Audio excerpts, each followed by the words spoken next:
अस्सलामुअलैकुम रहमतुल्लाहि व बरकातहू। शहराज किचन गार्डन खुश आमदीद। वेलकम कहने जनाब तुहानू अपने गार्डन अपने काम ते।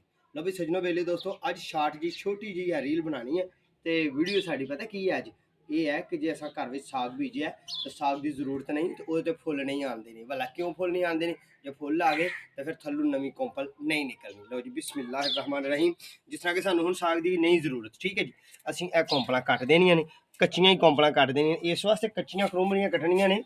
ये जे साग असीं तोड़ लिया, फर्जी तौर पर कट लिया, उतों ला लिया तो फिर तो बड़ी वाधू गल है। तो जे नहीं ना कटिया साग तो फिर दोस्तों असीं ये कोंपला उतों ला देंगे ताकि फुल जेह्ड़े आने ने ना वो ना आन, इहदी ताकत सर्फ ना होए तो पौधा साडा जेह्ड़ा ना वो फिर घना ते संघना ते सोहना सुथरा हो जाए। सही है नहीं?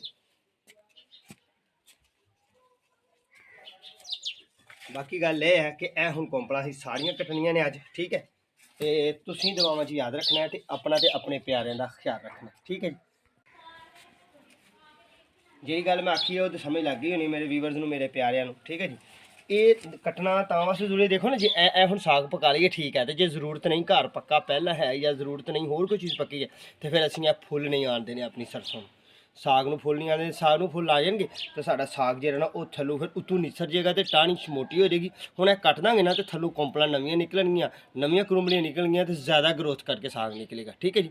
तो अज का काम मैं इन्ना ही करना है। मेरे अगली वीडियोज़ किचन गार्डन दी फ्लावर प्लांट दी एवरी ग्रीन प्लांट दी वीडियो देखने वास्ते चैनल कर लो सबसक्राइब, बैल आइकन के बटन दबा लो ताकि अगली मुलाकात बासानी हो सके। अपना तो अपने प्यार का ख्याल रखना, साढ़े हक का दुआ करनी है, अगली मुलाकात का इंतजार करना। इंशाअल्लाह दोबारा मुलाकात होगी। अल्लाह निगहबान।